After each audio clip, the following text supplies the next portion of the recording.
Welcome to the deep dive.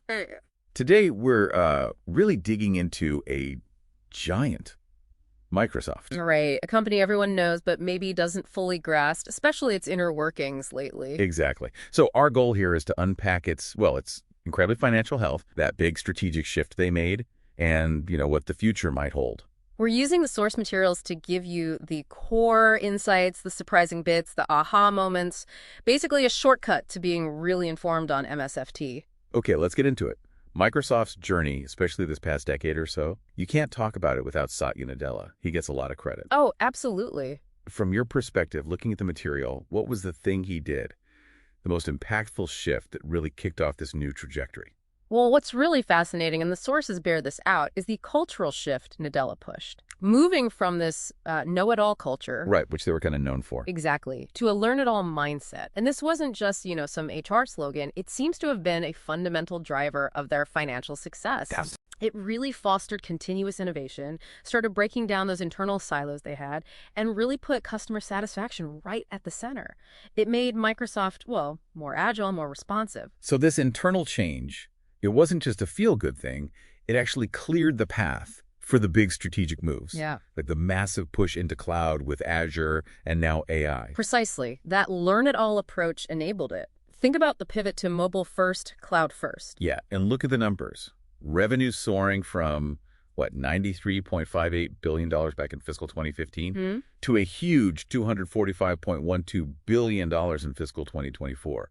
That pivot clearly worked. It absolutely did. And their aggressive push into AI now, it's not just adding features. It feels very strategic, aimed at driving more cloud use, getting people deeper into their whole ecosystem. Right. I mean, they've apparently reported saving over $500 million internally just by using their own AI tools. And get this, they're planning something like an $80 billion investment in AI infrastructure in 2025. 80 billion. Wow. Yeah, that scale shows they're serious about leading this next tech wave, not just, keeping up. But, okay, culture shifts, AI bets, that's all compelling. Yeah. But the proof, the real aha moment, often comes down to the financials, doesn't it? Always. And this is where it gets really interesting with Microsoft. Yeah. They're not just solid.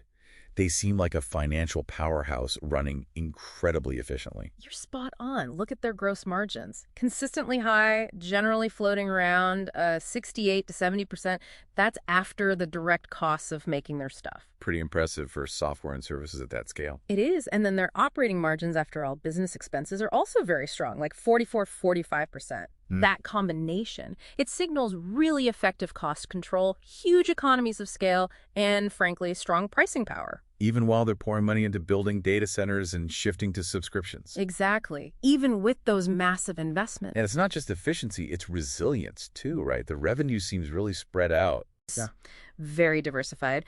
Across their three main segments, productivity and business processes, intelligent cloud, more personal computing. And globally, too. Yeah, pretty balanced. Revenue is almost split down the middle between the U.S. and international markets. That kind of spread gives them serious resilience, when the global economy gets choppy. That diversification is definitely a core strength. And it's all backed by, just look at their free cash flow generation. It hit $74.07 billion in fiscal 2024. That's huge. $74 billion. Yeah.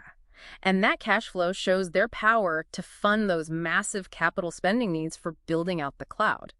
Think about it. Their property, plant, and equipment. Basically, their data centers, servers, the physical stuff. Right. It went from about $53 billion in 2020 to nearly $155 billion in 2024. Yeah, tripled in 4 years. Tripled. That shows you the sheer cost of building a global cloud empire. And their cash flow lets them do it without constantly needing outside money. So, okay, we've got this picture. Transformation, strong strategy, incredible financial muscle. The question a lot of you are probably asking is, what about the stock?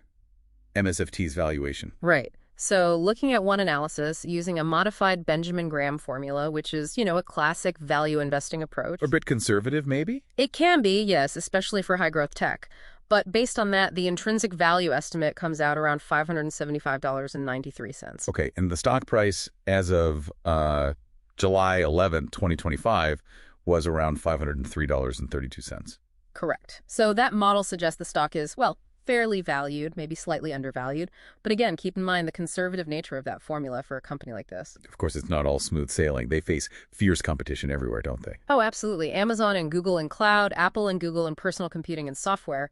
It's intense across the board. And regulatory hurdles, too. We should probably mention that. Yes, definitely worth noting. There's ongoing regulatory scrutiny. For instance, the EU recently accused them over bundling Teams with Microsoft 365, potential antitrust issues. Right. And just to be clear, we're reporting these facts from the source material impartially. Not taking sides, just highlighting the complex world these huge companies operate in. Exactly. It's part of the landscape for a company of Microsoft's size and influence. So, wrapping this up, Microsoft's core strength seem clear. That successful Nadella transformation, leadership in huge growth areas like cloud and AI, and just undeniable financial health. A powerful combination. Which leads to a final thought for you, the listener. Despite all these challenges, the competition, the scrutiny, it's just their immense size, how does a company like Microsoft keep reinventing itself? How does it stay so profitable? Yeah, it's quite something. And maybe more importantly, what can you learn from that learn-it-all mindset they adopted? How could that apply in your own work, your own projects? Something to think about.